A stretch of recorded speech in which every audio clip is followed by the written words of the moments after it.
गोवर्धन भगवान जी की जय। आप सभी को गोवर्धन पूजा की हार्दिक शुभकामनाएं। गोवर्धन पूजा यह पर्व कार्तिक मास की अमावस्या के दिन अथवा दीपावली के दूसरे प्रतिपदा को मनाया जाता है। इस दिन गोबर के गोवर्धन जी बनाए जाते हैं। इस दिन विभिन्न प्रकार के अन्नों को कूटकर उनके पकवान बनाकर श्री गोवर्धन जी का भोग लगाया जाता है। फल इत्यादि कटे पदार्थ के मिष्टान तथा पकवान बनाकर सायंकाल को श्री गोवर्धन जी की पूजा करनी चाहिए। उनकी परिक्रमा कर आरती उतारी जाती है। जल, रोली, चावल, खील, बताशे, फूल, दूध, दही इत्यादि गोवर्धन पूजा भोग आरती परिक्रमा संपन्न की जाए। गोवर्धन जी की परिक्रमा करने के बाद जय गोवर्धन बाबा की कहकर समेत स्वर में जयकारा करना चाहिए। इस दिन विभिन्न प्रकार के अन्नों को कूटकर उनके पकवान बनाकर गोवर्धन जी का भोग लगाना चाहिए।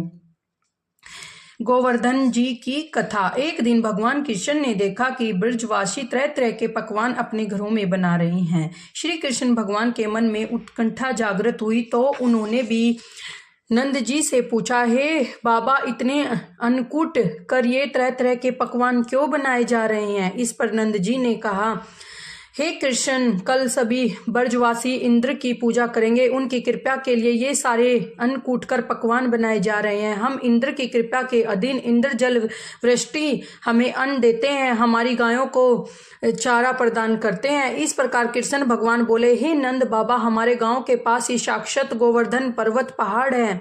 उसकी हम सब पूजा करें, वह हमारी पूजा को स्वीकार करे तो प्रकट होकर स्वयं भोजन करेंगे। इंद्र की पूजा व्यर्थ है, वे इतने महान नहीं है। मैं जो कहता हूं वह आप सब करें। श्री कृष्ण के ऐसा कहने पर सभी ब्रजवासियों ने, गोपिकाओं ने कृष्ण के आदेश को स्वीकार किया।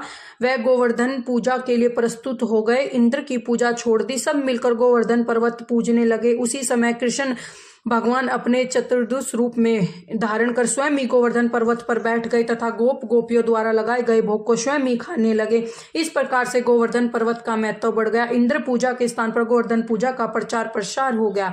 गोवर्धन पूजा की दूसरी कथा। एक बार ब्रज में वर्षा ही नहीं हुई, क्योंकि कृष्ण भगवान के कहने पर ब्रजवासियों ने इंद्र की पूजा नहीं की। इंद्र की जगह कृष्ण जी ने अपनी पूजा कराई। इसने इंद्र देवता कुपित हो उठे। उन्होंने खूब पानी वर्षाया। दिन रात भयानक जल वृष्टि होने लगी।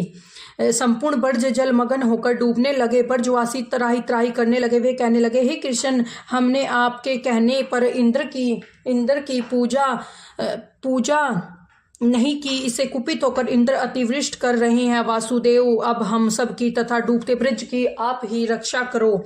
इस प्रकार कृष्ण जी अपना चतुर्दश रूप धारण कर विराटकार हो गए। उन्होंने अपनी अनामिका पर छत्र के रूप में विशाल गोवर्धन पर्वत धारण कर लिया। अब संपूर्ण वर्षा का प्रभाव गोवर्धन पर्वत तक ही सीमित रह गया। डूबते ब्रज की रक्षा हो गई। जय गोवर्धन भगवान की जय। आप सभी को गोवर्धन भगवान जी की कृपा आप और आपके पूरे परिवार पर सदा बनी रहे।